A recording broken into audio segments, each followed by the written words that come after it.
I'm going to keep it straightforward. This isn't a hype-driven pitch, just a look at whether the Newair 24-inch wine cooler actually lives up to the promise of a home cellar without turning your kitchen into a freezer warehouse. Link is in the description if you want to check the product details on Amazon.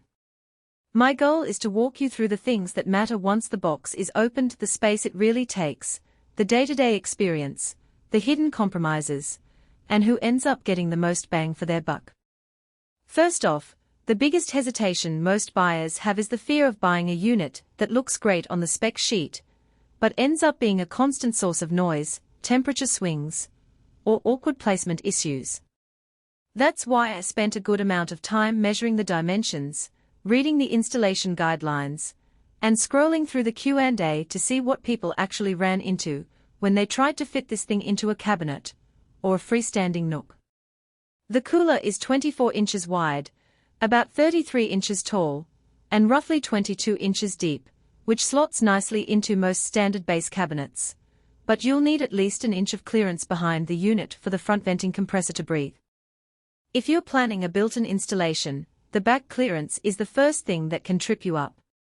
The dual-zone feature is the headline grabber, one compartment considered a classic 55F for reds, while the other can be dialed down to 45F for whites or sparkling wines. In practice, the thermostat feels precise enough that you can set each zone and not worry about constant tweaking. I've seen people try to jam all 116 bottles into a single temperature, and the result is either overcooling delicate whites or undercooling robust reds. The two zones let you keep a balanced collection without resorting to a second unit, which is a real space saver for anyone with limited real estate. Now, let's talk shelves. The cooler comes with full extension Beechwood shelves that glide out on low-friction runners. That's a nice touch because you can pull a whole row out to reach the back bottles without having to yank the front ones forward. The wood has a natural finish that looks warm against the stainless steel exterior, and it holds a standard 750 milliliters bottle securely. One practical downside is that the Beech isn't waterproof, so if you ever spill a glass while pulling a shelf, you'll need to wipe it promptly or risk a faint stain. It's not a deal breaker, but something to keep in mind if you host frequent tastings directly at the cooler. The glass door is insulated and treated to block UV light, which is essential for preserving flavor over the long term. In a sunny kitchen or a dining room with a large window, that UV protection makes a noticeable difference compared to a plain glass door that lets in a subtle amber tint. The door seals fairly tight, and the insulated panel helps keep the internal temperature stable even when the ambient room temperature swings from 65°F in winter to 80°F in summer. However, the door does open with a relatively soft push. It isn't a heavy swing, which means the latch can be a little finicky if you have kids who like to pull on it. The latch does click into place, but you'll want to make sure it's fully engaged before you walk away. Noise is another common worry with any compressor-based cooler. Newair uses a front venting compressor that's marketed as quiet and low vibration.